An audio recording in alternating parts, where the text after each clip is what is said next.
Okay, så er vi tilbage igen.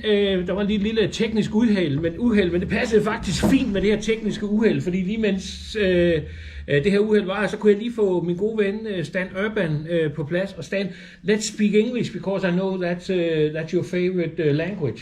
Men jeg taler også godt dansk. Ja, det gør du. But let's do it in English, because then I can practice my English a little bit. Okay. It wasn't meant to be that you should be in the program today, but now you're here.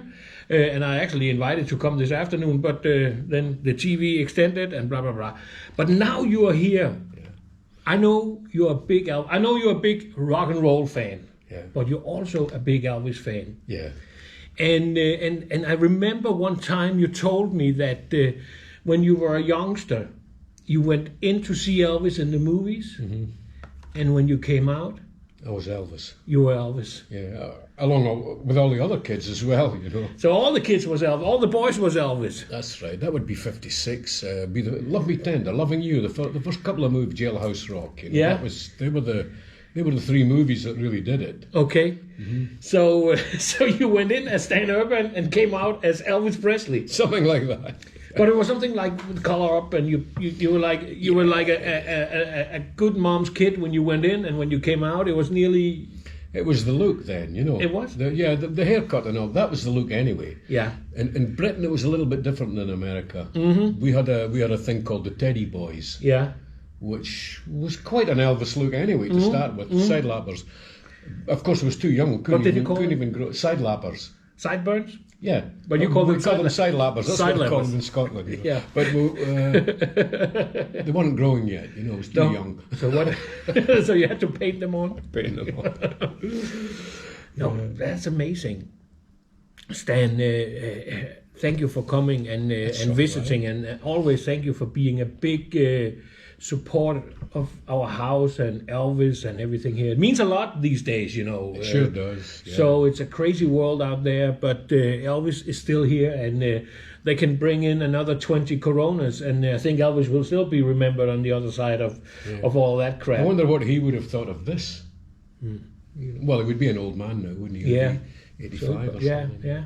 So he'd probably be a little bit careful where he were and what he was doing. I suppose so. Well, judging by Jerry Lee, I mean, Jerry Lee's just round about the same age. Same age, yeah. Same year he was born.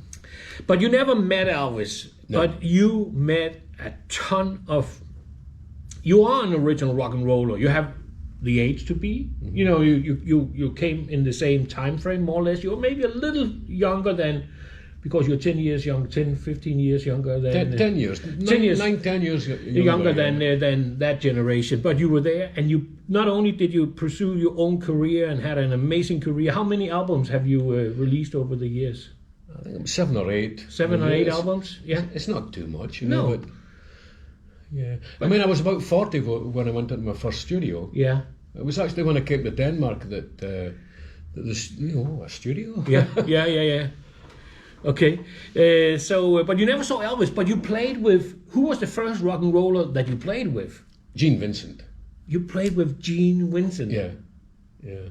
Gene Vincent and Eddie Cochran were the... Bebop, Baloo. That's right, yeah. I mean, it's all that space. It's like Heartbreak Hotel in a way, you know. Yeah. That same kind of eerie, spacey kind of sound, yeah. But Gene Vincent, we met Gene Vincent, and Gene Vincent and Eddie Cochran used to come to Britain. Yeah. They were the only rock and rollers really that came there and regularly. Jerry Lee, yeah. Jerry Lee was out there a few times, but he ran into trouble in 1958. Because he married his cousin, so he had to go back with... Eddie Cochran and Gene Vincent were live on television every Saturday.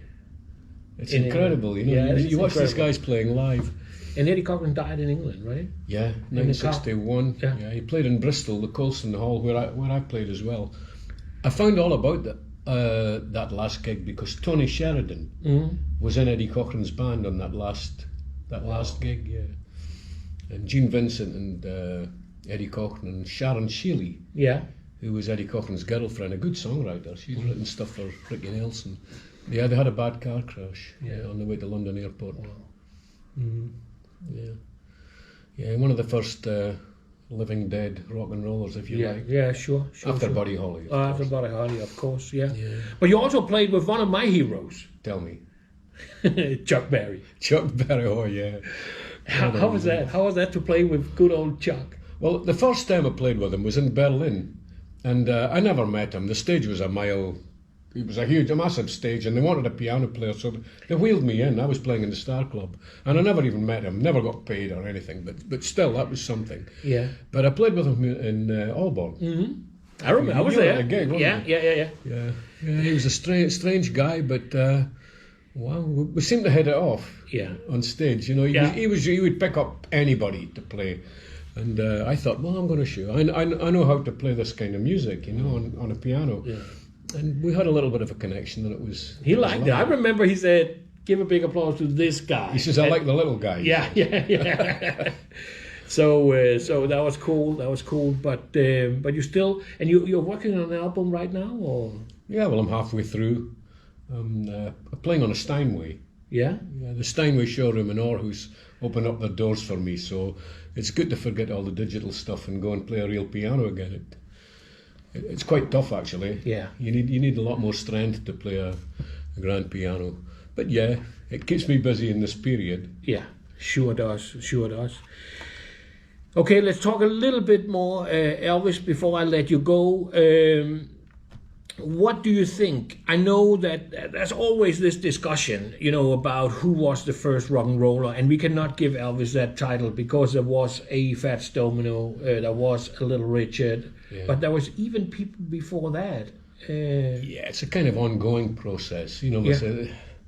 I mean, it moved. Everybody kind of knows the story, but it came through jazz, country music, rockabilly, this kind of, which was totally different than the stuff that Little Richard was playing. Yeah, Little Richard came from the jump bands, the traditional jazz, recorded in New Orleans, saxophones and things like that. But Elvis came through that, the guitar, the rockabilly stuff. Which was nothing similar to the other, but it was all rock and roll. It was all just kind of labelled as rock and roll. So would you say it's hard to say who was the original rock and roller? They say Rocket 88 was the first rock and roll song, but there have been many songs that have claimed to be the first rock and roll song. I don't know. I really don't know. And it doesn't really matter, does it? No, not really. In a way. I mean, Rock Around the Clock was the first commercial rock and roll worldwide hit that sold millions, you know. Yeah. And Bill Haley didn't last very long because along came Elvis. People like that, you know, these good-looking guys. Elvis wasn't. Bill Haley wasn't what you would call a good-looking. He was a good-looking guy. He was about 30, I think. Yeah, which was ancient for the young teenagers. In the music business. For me, it was Little Richard. You know, he was the first. You know, after I saw it, I knew it was never going to be the same again. Yeah, I was about 13, and I saw him in a movie called Don't Knock the Rock. Yeah. Tutti Frutti and Long Tall Sally, which Elvis covered. Yeah. Along with Pat Boone and other people. Yeah. But that was the one for me because he played a piano. Yeah. Standing up. Well, that was cool too, right? You know. Sure thing. You know. Was that how you started yourself? Were you? Could you say imitating? Oh yeah, Little Richard style. Yeah. I lived in Dundee in Scotland, and we had a Dundee's Tommy Steele, a Dundee's Elvis, and I was Dundee's Little Richard. You were pimples, you know, a little white guy, you know. Yeah. So you did paint you black and then impersonate him that way. No, that's cool. Hey, but there's always been this discussion that Elvis stole the music. Not at all. So why do you say he was just influenced by all the other things that were happening? Yeah, and he brought the whole thing together, of course. You would say that? Oh yeah, without a doubt. Once it went later on, you know, he went more and more commercial, and well, that's a whole different story. Yeah. A lot of Elvis fans then they stopped being Elvis fans when he started after Blue Hawaii and things like that. It was. The fire seemed to have gone out. But of course, he got more commercial, and it was wonderful too. Yeah. But it was very brief. The rock and roll period was. It was all over in '59. Yeah. In a way, it was. All over. But it had a revival in England in the late '70s, right? And my generation. Yeah. The ones who were listening to Little Richard and Elvis in these days. That's the Beatles, Rolling Stones, all guys that are my age. Yeah. I've kind of got lost in what we were saying. Yeah, it was all over in '59, January, February '59. Little Richard was, he'd gone back to the church. Chuck Berry was in jail. Yeah. Buddy Holly was dead. Yeah. Elvis was in the army. Yeah. You know, the whole thing, and it started to be like rubber ball, like you coming back to. All got very soft. The fire had gone out of it. Yeah. And then there came a lot of Bobbies. Bobby V and Bobby Rydell and Bobby this and that. You were in with a chance if you were called Bobby. Yeah. That was a terrible period because there were a lot of groups. I was in a group, and all of a sudden there was a terrible trad jazz revival going on with Kenny Ball and Acker Bilk and and I thought it was horrible, you know. Yeah. But there was no gigs in bands anymore, so I joined one of these bands. Yeah. All they looked down their nose to me, you know. Yeah. Because I was in a group, I was a rock and roller, and but it taught me how to play an A flat and F sharp, all these trumpet players' keys, you know. Yeah. So it helped me a lot as well. And the only thing that was going on then was really Eddie Cochran. That was still rock and roll. You know, there was a few of them still coming through there. But then we all know what happened with the Beatles and the Stones and everything. The whole thing just started again. Started in Germany, actually. Mm-hmm. And in Hamburg, right? Hamburg, the Star Club and Top 10 Club, places like that, where the groups would go. Did you ever see the Beatles? Or? So I was at a party once with the Beatles, and I can't even remember it. It would be 62, late 61, in Hamburg. And Tony Sheridan, he was a singer at the time. Yeah. They were backing him. He was doing things like My Bonnie. Yeah. My Bonnie is over the ocean. Yeah. And the Beatles, Paul McCartney was playing piano. They had another bass player, Stuart Sutcliffe, who died actually in Hamburg. He was an artist. He stayed there and he died in Hamburg. But yeah, they were all there. And Rory Storm and the Hurricanes, Johnny Carr and the Cadillacs, Gene Vincent was there. And there was a photograph actually at the party. Gene Vincent and John Lennon got a photograph taken. So that's out. You can see that. Yeah. But I can't remember. We were all too busy chasing girls. And, I don't want to hear about it. You were young. You were young and good looking, and my side lappers had on. Yeah, you had big side lappers. I love the word side lappers. Hey, it's crazy, man, what you have seen and what you have done. But what I think is more crazy is that you have kept to your own stuff, your own style. Yeah. Of course, some people, and I know you hate it a little bit when people say, oh, he's a Jerry Lee Lewis impersonator. You hate it. I know you hate it because you're not a Jerry Lee impersonator. But I know what they're talking about because they want to compare you. They shouldn't, but... I mean, it sounds terrible, doesn't it? Because I'm not saying I'm better or worse or anything. It's no, but yourself. He was certainly one of the influences, without a doubt. This kind of piano playing, this kind of thing. And, I got a lot from Jerry Lee. But Johnny Johnson really was a bigger influence on me. And he played piano with Chuck Berry. With Chuck Berry, yeah. On all these old records, you know. You couldn't hear the left hand on the records, but this crazy, frantic right hand. So I learned off the records. Yeah, I would say Johnny Johnson. He was the Floyd Kramer as well. He played piano for Elvis. Yeah, he did. He's one of my big time favorites. Hey, I see we have a lot of comments on people who would like to get your autograph, and I promise you guys we can arrange that. If you would buy, it's hard times for everyone, and Stan has a CD. You don't have any with you now, I know, but next time we can arrange a meeting, and if you say you want a CD, how much is your CD? 100 kroner. 100 kroner, and Stan will sign it for you specially. So support the music, support Stan. Just say buy a CD. I want a CD signed, and I'm sure you would sign it and dedicate it. It's all what do you call it now? It's all being sold on the internet. Yeah. Web page. Yeah, you have your own website. Yeah. stanurban.dk. Yeah. Or .uk. They're all connected. Yeah. And, Så hvis du ikke har hørt en masse Stan Urban, og du tænker, okay, jeg har hørt om ham, men jeg kender ikke alt, hvad han har lavet, så gå ind og google ham, gå ind og se.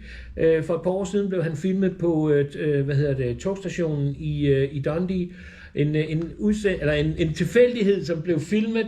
Og how many have watched that program? Absolutely. 80 million or something like that? No, it's about 20 million. 20 million people. I mean, it's nuts. And people say, "Oh, you must be getting rich." No, it doesn't work like that. It doesn't work like that. Yeah. Men det er stand-up-band, og hvis I godt kunne tænke jer sådan en CD, så skal I bare, hvis I gør mig den tjeneste at skrive til info@memphismansion.com, så tager vi os af det, og skal vi nok sørge for at få en CD. Det kan være, der går en uge eller to, jeg ved ikke, hvornår Stan kommer. Han bor jo ikke lige her i nabolaget, men så får vi arrangeret, så I kan få en af hans CD'er. Og så lov mig en anden ting, når I ser stand-up-band i jeres lokalområde, han kommer og spiller, kom ud og hør musikken. Det er jumping and jiving, og det er rock and roll. Han er min rock and roll bror, uden nogensinde at være i familie med mig, men jeg elsker Stan, jeg elsker hans musik. Han er absolut en af de mest betydningsfulde, nulevende rock and roll musikere, der findes. Tjek hans musik ud, køb hans serier, og køb noget på CD'en her, og så, eller bestil CD'en her. Og det er fint, I skriver det her, men I skal sende en e-mail med det, fordi ellers så tror jeg, vi kommer til at miste dem, og skal vi nok sørge for, at Stan, you would promise to sign them. For sure. Ja. Hey, Stan elsker jeg også for at støtte op om det her. Det er skide godt. I er simpelthen, og der står Stan på åbningsdag. Yeah, maybe we should do that. Maybe when we open here, we should do an opening gig, have Stan up and playing outside or what. We don't know if it's cold or warm or what. I don't mind playing for the. Well, it was at May that we did. Yeah, we did a few things. We did a few things in May. I'd love to do it. Yeah, let's do it again. Yeah, sure. Let's find a day. Mm-hmm. Let's talk. I know you have your own cameraman, and see if he want to do it, or we can do it, or whatever. We have the system here. We can actually do it with that little camera we have there. It's different now. Where's my hair? Your hair is amazing. Your side lamps are amazing. Yeah. Hey, pris på CD, det er 100 kroner. Kan jeg se, at folk skriver, hvad prisen er. Stan har lige gået med på, at det vil han godt gøre for 100 kroner, og så signerer han den til jer. Og så kan vi aftale, at det kommer i jeres poser. Vi sørger for at distribuere den ud, og vi finder lige ud af, hvordan I skal afregne den på en mobile pay, eller hvordan det finder vi ud af alt sammen. Hey Stan, thank you for stopping by. You're very welcome. It was nice. I really like it. You got to finish our second program of today. We actually were supposed only to do an hour, and we ended up doing 2 hours. And with you popping by, I knew you were coming, but sorry, I just got sidetracked with this. But you went to bake the cake, right? What? I went to bake the cake. No, but hey, it's good to see you. Likewise. Og alle sammen derude, vi er tilbage i morgen. Jeg rækker lige over her og tager den her stand, fordi that's my control. So I can, you can push that one, and we are gone. Vi ses.